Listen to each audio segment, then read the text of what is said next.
गौर से देखिए इन भगोड़ों को। एक तात्या टोपी है जो बना सेगांव का गजानन महाराज और दूसरा है नाना साहब पेशवा जो बना शिरडी का साईं बाबा। ब्राह्मणों ने केवल इतना ही बताया कि साईं बाबा भगवान नहीं है, लेकिन वो असल में है कौन ये तो वो लोग बताने वाले भी नहीं है। इसलिए हमने ही साईं की सारी कुंडली निकाल ली है।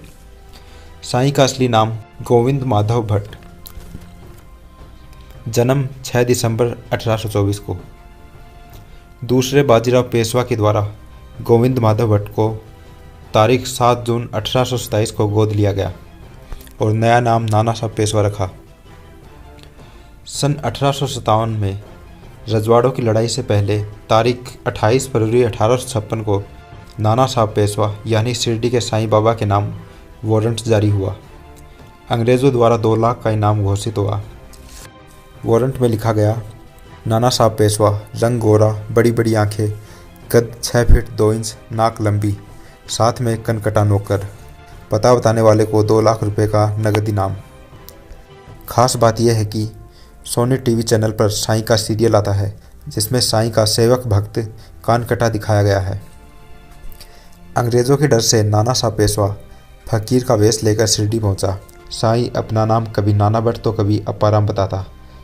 साईं कहता, मुझे नाना भट्ट नहीं अप्पाराम ही कहा करो। साईं ने अपना गांव का नाम, पिता का नाम कभी नहीं बताया, हमेशा अपनी पहचान छुपाई।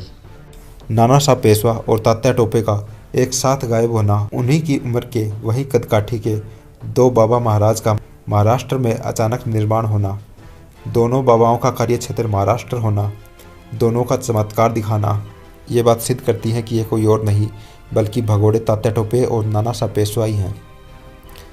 सेगांव का गजानन महाराज यानी फरार तात्या टोपे की मृत्यु की सूचना पाकर साईं बाबा औरतों की तरह फूट फूट कर रोने लगा और कहा कि मेरा गजानन चला गया, क्योंकि गजानन महाराज यानी तात्या टोपे नाना साहब पेशवा साईं का सेनापति था। साईं बाबा चबूतरे पर गोल तकिए पर टिक कर बैठता था जैसे कि पेशवा लोग बैठा करते थे। इन बातों से सिद्ध होता है कि साईं भगवान नहीं बल्कि भगोड़ा नाना साहब पेशवा था। नाना साहब पेशवा देशभक्त होता तो भगत सिंह, उधम सिंह, सुभाष चंद्र बोस, बिरसा मुंडा, टंट्या भील की तरह बहादुरी से लड़ता, फकीर के वेश में छुपता नहीं। सन 1994 में पेशवा के वंशज ने एक लेख लिखा कि साईं बाबा यानी कि यही नाना साहब पेशवा हमारे पूर्वज हैं। प्रबोधनकार ठाकरे जी, जो कि बाल ठाकरे के पिता हैं, लिखते हैं कि साईं दूसरा कोई और नहीं बल्कि यह नाना साहब पेशवा हैं। सूबेदार भवानी सिंह अटल नगर रेजिमेंट में पदस्थ थे। वहाँ फकीर के वेश में घूम रहे साईं को पहचान लिया कि ये नाना साहब पेशवा हैं। एक खास बात यह भी है कि नाना साहब पेशवा ने अपना नाम क्रिश्चियन मसीहा ईसा के ठीक उल्टा साईं रखा। ये सारी बातें प्रमाणित हैं। अगर किसी को ये बात झूठ लगती है तो आप सिर्फ इतना बताएं कि साईं बाबा और गजानन महाराज अचानक कैसे प्रकट हुए। ये दोनों ब्राह्मण नीच पेशवा थे, सभी लोगों को गुलाम करके अपमान करने वाले आज भगवान बन गए। क्यों हमारी और तुम्हारी तरह किसी माँ की कोख से जन्म नहीं लिया?